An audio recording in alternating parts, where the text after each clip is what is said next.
Hi hello నమస్తే, నేను మీ కట్టా కార్తీక్. పవన్ కళ్యాణ్ శ్రమ భరించింది, జన సైనికుల ఆశ నెరవేరింది. మొత్తానికి గాజు గ్లాసు గుర్తు జనసేనకే పరిమితం అయిపోయింది. ఇన్నాళ్ళు రాజకీయంగా గాజు గ్లాసును అడ్డం పెట్టుకుని రాజకీయం చేద్దాం అనుకున్నటువంటి జగన్ ఆశ ఇక నెరవేరే అవకాశమే లేదని తేలిపోయింది. మొత్తానికి ఈ జనసేనకి గాజు గ్లాసు రావటం పట్ల, జనసేనకి కేంద్ర ఎన్నికల సంఘం గుర్తింపు ఇవ్వటం పట్ల, ఆ స్థాయికి జనసేన చేరుకోవడం పట్ల దాని యొక్క విశ్లేషణ తీసుకునే ప్రయత్నం చేద్దాం. నాతో ఉన్నారు ప్రముఖ రాజకీయ విశ్లేషకులు చంద్రసింహ గారు. నమస్కారం.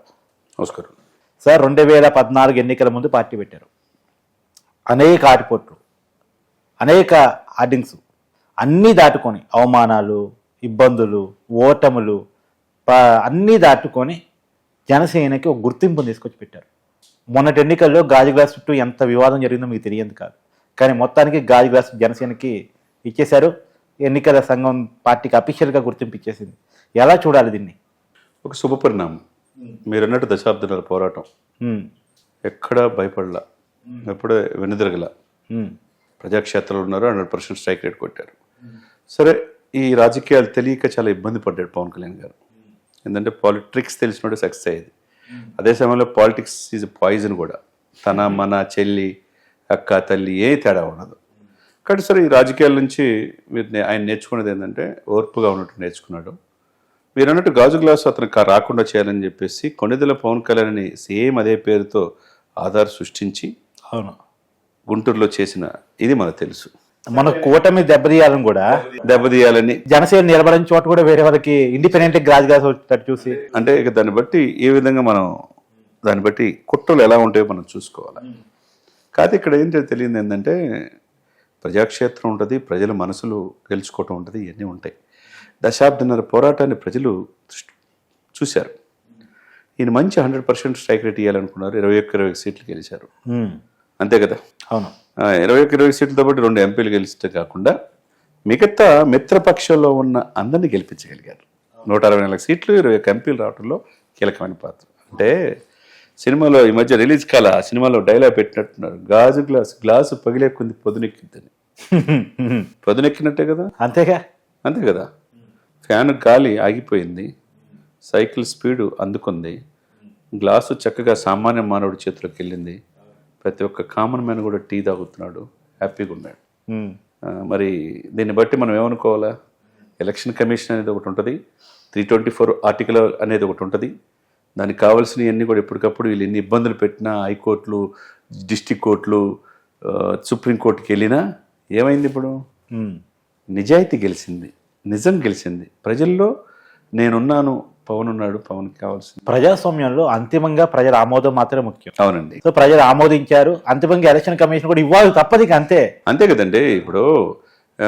ఇప్పుడు రికగ్నేషన్ పొందిన పార్టీ. మొన్న మీరు అన్నట్టు కొన్ని సీట్లు వీళ్ళు పోటీ చేసిన చోట ఈ గుర్తిచ్చి, కొన్ని చోట్ల మళ్ళా గ్లాస్ ఇస్తే ఎలా ఇబ్బందే కదా?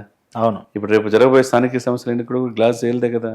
స్థానిక సంస్థలు ఆల్రెడీ గ్లాసే. ఇకపోతే రేపు జరిగిన ఏ ఎన్నికలైనా అఫీషియల్గా ఎంఆర్ఓ ఏంటంటే ఎలక్షన్ ముందు పిలిపిస్తారు, గుర్తింపు పొందిన రాజకీయ పార్టీని. మొన్నటిదాకా జనసేన పిలవాలా, ఇప్పుడు జనసేన పిలవాలా, ఓటర్ లిస్టులో అబ్జెక్షన్ ఉంటే వారు చెప్పింది వినాలి, అన్నీ ఉంటుంది. కాబట్టి ఇది దశాబ్దన్నర పోరాటాల్లో ఆ రోజు చిరంజీవి గారు పెట్టిన ప్రజారాజ్యం నుంచి, ఆ తర్వాత జనసేన ఆవిర్భావం నుంచి మొదటి నుంచి కష్టపడుతుంది సాంబశివ ప్రతాప్ అని ఒక సీనియర్ అడ్వకేట్. ఆయన ఇప్పుడు additional advocate general of Andhra Pradesh అయ్యాడు.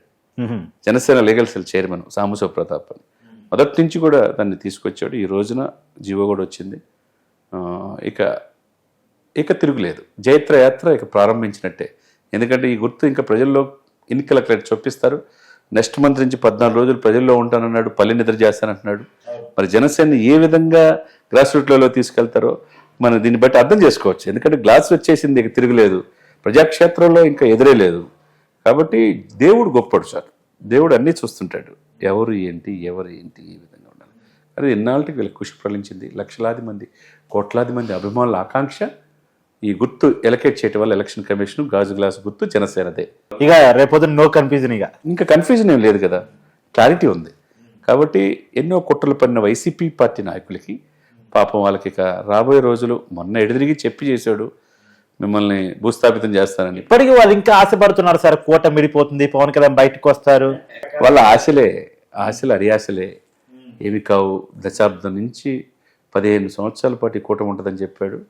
మీరు ఏమి అవ్వాల్సిన అవసరం లేదు. చంద్రబాబు నాయుడు ఎవరైతే డిప్యూటీ సీఎం అంటున్నారో దావో సాక్షిగా తిట్టాడు.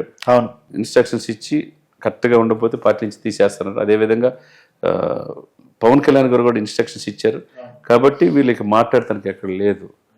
క్లారిటీ, వీళ్ళిద్దరూ సంక్షేమ అభివృద్ధి 2 కళ్ళుగా ఆంధ్రప్రదేశ్లో పనిచేస్తున్నారు. ఆంధ్రప్రదేశ్ ప్రజల అదృష్టంగా భావించాలి.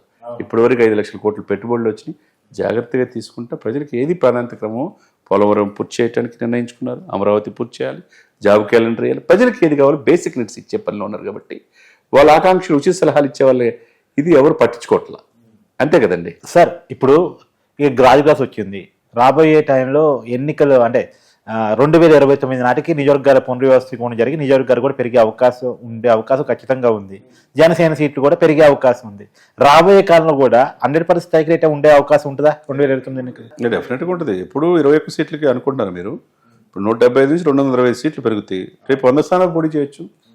లేకపోతే ఏమో ఏదేమైనా జరగవచ్చు, గుర్రం ఎగరా వచ్చేది అంటారు కదా. కాబట్టి ఈయన ముఖ్యమంత్రి కావాలన్న ప్రజల ఆకాంక్ష నెక్స్ట్ ఎలక్షన్స్ నెరవేరొచ్చు. No doubt at all. రాజకీయాల్లో ఎప్పుడు 21 సీట్లకి పరిమితమై అనే ఆ మాట అంటలేదు. సీట్లు అయితే ఖచ్చితంగా పెరుగుతాయి, no doubt at all. Janasena పోటీ చేసే స్థానాల సంఖ్య కూడా ఖచ్చితంగా పెరుగుతుంది.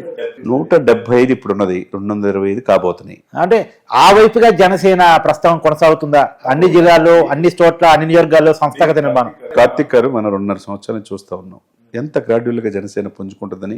డే 1 నుంచి చెప్పుకొచ్చాం. దానికి దీనికి ఇప్పుడు మనం చెప్పినట్లే ఉందా లేదా? ఇప్పుడు అవునా కదా. తను గెలవటమే కాకుండా 21 సీట్లు మిగతా సీట్లు కూడా గెలిపించగలిగింది స్థాయికి వెళ్ళిందంటే జనసేన కార్యకర్తలు ఎంత దృఢంగా పనిచేస్తారు. అంటే జనసేన అధినేతగా తన గ్రాఫ్ను ఎంత పెంచుకున్నాడు, ఇప్పుడు డిప్యూటీ ముఖ్యమంత్రి హోదాలో కూడా అంతకు మించి గ్రాఫ్ను పెంచుకునే పరిస్థితి. అంతే కదా. ఇప్పుడు ఆయన చిత్తశుద్ధి, ఆయన కమిట్మెంట్ ఈరోజు దేశ రాజకీయాలను శాసించే స్థాయిలో వెళ్ళిపోయాడు. అవును, next level. Is the trouble shooter of NDA. ఒకప్పుడు కాంగ్రెస్ కి ట్రబుల్ షూటర్ అంటే ప్రణబ్ ముఖర్జీ కొనుక్కుంటాడు. ఇప్పుడు ఎన్డీఏకి ట్రబుల్ షూటర్ ఎవరంటే పవన్ కళ్యాణ్. అవును, అంతే కదండి. కాబట్టి దేశ రాజకీయాల్లో ఆయనకంటూ ఒక ఇది ఏర్పాటు చేసుకున్నాడు, రాజమార్గం. మీరు అన్నట్టు రాబోయే రోజుల్లో సీట్లు పెరగడంతో కాబట్టి వీళ్ళు కంటెస్ట్ చేసే స్థానాలు కూడా పెరుగుతాయి. ఈ పొత్తు ఇలానే ఉండాలని మనము కోరుకోవాలి. దశాబ్దం ఉంటే ఆంధ్రప్రదేశ్ అభివృద్ధి చెందింది. ఆ విధంగా ఈ 21 సీట్ల నుంచి రేపు 100 సీట్లు పోటీ చేసినా ఆశ్చర్యపడాల్సిన అవసరం లేదు. 2028 ఎలక్షన్ ముందు సీఎం అభ్యర్థిగా పవన్ కళ్యాణ్ గారు ముందుకెళ్ళినా ఆశ్చర్యపడాల్సిన అవసరం లేదు. ఏదేమైనా కష్టం, కమిట్మెంట్ ఉంటే ఫలితం ఇలా ఉంటుంది. సో పవన్ కళ్యాణ్ చాలా మందికి ఆదర్శం కూడా.